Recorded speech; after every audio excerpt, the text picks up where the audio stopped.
आज के इस वीडियो में मैं आपको बहुलक मोड निकालना जो ग्रुपोइड डाटा होते हैं वो सिखा दूंगा। ठीक है, देखो हमें वर्ग अंतराल दे रखे हैं और उसकी बारंबारता दे रखी है। वर्ग अंतराल ध्यान से देखो 0 से 20।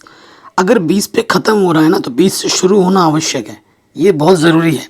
40 पे ख़त्म हो रहा है तो 40 से शुरू हो रहा है, 60 पे ख़त्म हो रहा है तो 60 से शुरू हो रहा है, ठीक है, 80 पे ख़त्म हो रहा है तो 80 से शुरू हो रहा है। तो वर्ग अंतराल में कोई कमी नहीं है, जिससे ख़त्म हो रहा है उसी से शुरू हो रहा है और सभी के बीच का जो अंतर है वो समान है। 0 से 20, 20 का अंतर, 20 से 40, 20 का अंतर, 40 से 60, 20 का अंतर। तो सब में जो अंतर है वो समान है, यानी कि जो h है, अंतर मतलब h 20 है। ठीक, बारंबारता का मतलब होता है f का कॉलम। तो हमें देखना होता है सबसे बड़ी बारंबारता कौन सी है, 52, 61। तो ये सबसे बड़ी बारंबारता है 61। इसको हम F1 कहते हैं और F1 के बाद वाले को हम क्या कहते हैं, F2, और F1 से पहले वाले को हम क्या कहते हैं, F0। ठीक है, सो यहाँ से देखो आपको क्या मिल जाएगा, यहाँ से आपको मिल जाएगा बहुलक वर्ग। ठीक, हमें क्या मिलेगा, बहुलक वर्ग। अब देखो बहुलक वर्ग क्या होगा, बहुलक वर्ग क्या होता है, जो सबसे बड़ी बारंबारता आपको मिली है ना उसके जस्ट ऊपर वाला जो वर्ग होता है, ठीक है, F1 की सीध में, उसे हम बहुलक वर्ग कहते हैं। तो हमारा जो बहुलक वर्ग है वो है 60 से 80। क्या है, बहुलक वर्ग हमारा कितना है, 60 से 80। तो बहुलक वर्ग की निम्न सीमा हमें चाहिए होती है। बहुलक वर्ग की निम्न सीमा को हम L कहते हैं।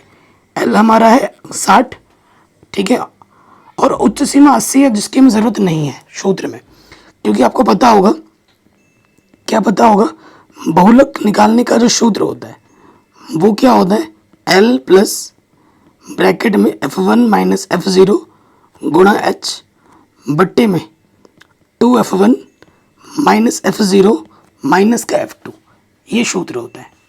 ठीक, ये आप जानते हो। अब इस सूत्र में, ठीक है ना, अब हमें इस सूत्र में मानों को रखना है, तो मैं इसको डब्बे में बंद कर देता हूँ। ठीक है, डब्बे में बंद कर दिया। अब हम मानों को रखेंगे। तो देखो भाई, L का मान क्या है हमारे पास, 60 है। F1 का मान कितना है हमारे पास, 61, ऊपर से देख के रखो। F0 का मान कितना है, 52। H का मान हमारे पास कितना है, 20। इसके बट्टे में 2F1 है ना, 2F1 2 गुणा कितना, F1 कितना है हमारे पास, F1 हमारे पास है 61। ठीक, फिर F0 कितना है, 52, और फिर है F2 कितना है, 38। कोई डाउट या कोई दिक्कत नहीं रहेगी। अब इसको बस हल कर देना। बहुलक निकालने के लिए हर साल एग्जाम में प्रश्न आते ही आते हैं और हर कंपटीशन में भी क्वेश्चन आता ही आता है। अब इसको सॉल्व करो। ये देखो 60 है, 61 में से 52 घटाओगे कितना आ जाएगा, 9 आ जाएगा। ठीक है, 61 माइनस 52 करोगे तो कितना आ जाएगा, 9, और गुणे में कितना है, 20 है। देखो 61 दूनी कितना होता है, 122, और ये 52 और 38 कितना हो जाएगा, 52 और 38 अगर आप जोड़ोगे तो 90 हो जाएगा। ठीक, अब इसको हल करेंगे तो देखो क्या हो जाएगा, इधर तो हमारा 60 है, 9 दूनी 18, 180 हो गया। अब आपको क्या करना है, 122 में से 90 घटा देना है, कितना आ जाएगा, 32, भाग दो। तो देखो यहाँ से कटेगा, किससे कटेंगे, 2 1 कम 2, 2 6 12, 2 9 18, पीछे 0। ठीक है, अब और से काटो, 2 8 16, और 2 चौको 8, 2 5 10। ठीक है, 45 आ गया। 45 को आप भाग दे दो 8 से, 8 से भाग दोगे 45 में तो क्या आएगा, वो मैं यहाँ लिख देता हूँ। देखो इधर तो 60 है, जब 8 से 45 से भाग देंगे तो 8 5 40, 6 2 5 आएगा।